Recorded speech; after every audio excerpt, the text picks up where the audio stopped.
दरअसल आज हमारा जो पूरा राष्ट्र आज बुद्ध जयंती मना रहा है। तथागत बुद्ध की जो जयंती है पूरे देश भर में बुद्ध अनुयायियों द्वारा उपासक उपासिकाओं द्वारा मनाई जा रही है।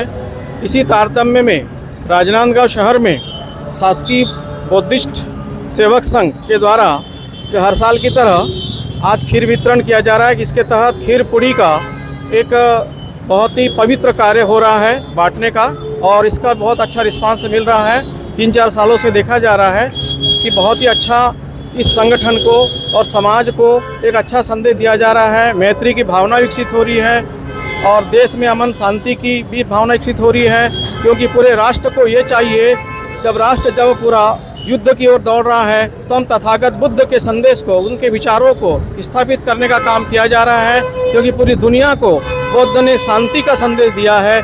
इसीलिए हम सबको मनोकामना हमारी ये है, इस संगठन की मनोकामना है कि पूरा देश और पूरी दुनिया में अमन कायम स्थापित हो।